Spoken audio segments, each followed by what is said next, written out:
श्री शिवाय नमस्तुभ्यम। ओम नमः शिवाय। जय श्री कृष्णा। राधे राधे। हर हर महादेव। ओम नमो भगवते वासुदेवाय नमः। जय श्रीमन नारायण। दोस्तों आइए आज आप सब सुनेंगे श्रावण मास महात्म्य कथा में 8वें अध्याय की कथा। हिंदू धर्म में श्रावण के महीने का बड़ा ही विशेष महत्व माना गया है। श्रावण के महीने में भगवान शिव जी का पूजन करना, अभिषेक करना और श्रावण मास का प्रत्येक दिन जो कि इसका खास विशेष महत्व माना गया है। आज आप श्रावण मास महात्म्य कथा में 8वें अध्याय में इसमें कि बुध और गुरुवार व्रत के वर्णन के बारे में बतलाया गया है। तो आइए सुनते हैं श्रावण मास महात्म्य कथा में 8वें अध्याय की कथा। तो प्रेम से बोलिए भोलेनाथ की जय हो, माता पार्वती की जय हो, सभी देवी देवताओं की जय। कथा के अनुसार ईश्वर बोले कि हे सनत कुमार, अब मैं समस्त पापों का नाश करने वाले बुद्ध गुरु व्रत का वर्णन करूंगा, जिसे श्रद्धा पूर्वक करके मनुष्य परम सिद्धि को प्राप्त करता है। ब्रह्मा जी ने चंद्रमा को ब्राह्मणों के राजा के रूप में अभिषेक किया था।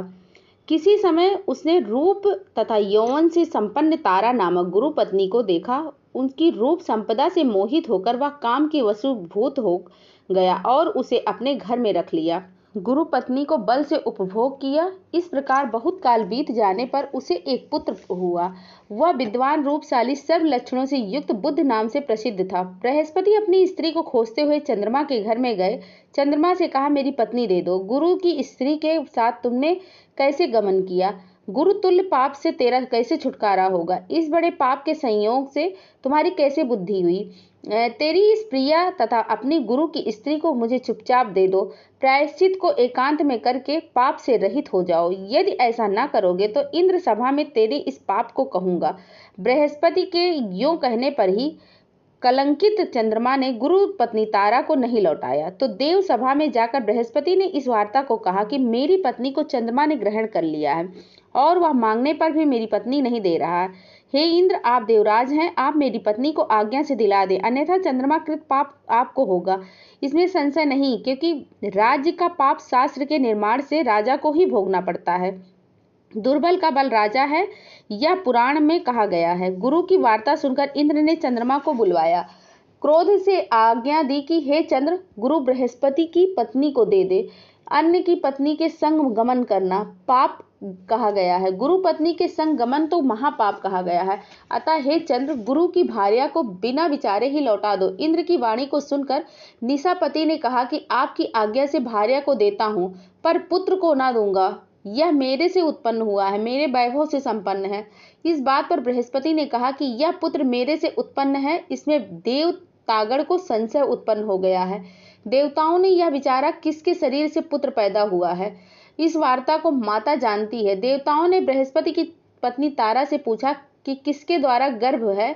तो हे कल्याणकारी, सत्य कहना, तुम मिथ्यावाणी मत कहना। लज्जा से संपन्न तारा ने कहा, चंद्र का औरस और बृहस्पति का क्षेत्रज पुत्र है। आप लोग जिसे सुयोग्य जाने उसे दे दें। ऐसी वाणी सुन देवताओं ने शास्त्र से विचार कर उस बुद्ध लड़के को चंद्रमा को दिया। इससे गुरु को खिन्न देख देवों ने दोनों को वर दिया। चंद्रमा से कहा कि हे चंद्र, तुम घर जाओ, यह पुत्र तुम्हारा है। चंद्रमा तथा बृहस्पति पुत्र यह ग्रह तो होगा। हे सूर्याचार्य, आप भी सूर्य वर को ग्रहण करो। जो मेधावी दोनों का मिलकर एक साथ व्रत करेगा उसे सब सिद्धि होगी। यह सत्य है, इसमें संशय नहीं है। शंकर के प्रिय श्रावण महीने के प्राप्त होने पर बुध और गुरुवार के दिन जो अर्चन करेगा, नैवेद्य दही भात दे दोनों मूर्ति लिखना। स्थान भेद से फल भेद होता है। जो मूर्ति को झूले पर लिखकर अर्चन करता है और दीर्घायु तथा संपूर्ण गुणों से युक्त पुत्र प्राप्त होता है। जो प्राणी खजाने से मूर्ति लिखकर यदि अर्चन करेगा तो उसके खजाने की अभिवृद्धि होगी तथा उसका क्षय नहीं होगा। पाकशाला में लिखकर अर्चन करने से पाक वृद्धि और देवाघर में लिखकर अर्चन करने से देव की दया होती है। शयन ग्रह में लिखकर अर्चन करने से स्त्री का वियोग कभी नहीं होता।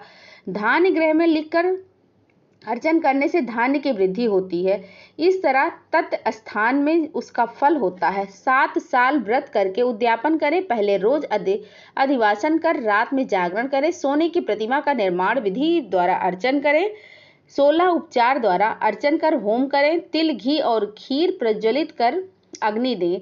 चिचड़ा तथा पीपल का समिधा से होम कर पूर्ण आहुति करें, मामा तथा भांजे को अच्छा भोजन कराकर अन्य ब्राह्मणों को भोजन कराएं और स्वयं भी भोजन करें। इस प्रकार 7 साल तक व्रत करने वाला व्रती इस इच्छाओं को प्राप्त कर लेता है। सनत कुमार ने शंकर से कहा, हे भगवान, आपने जो मामा तथा भांजे को भोजन कराया, ऐसा कहा, इसके कारण जो कहे। ईश्वर ने कहा, हे सनत कुमार, पहले समय में मामा और भांजा दोनों दरिद्र थे।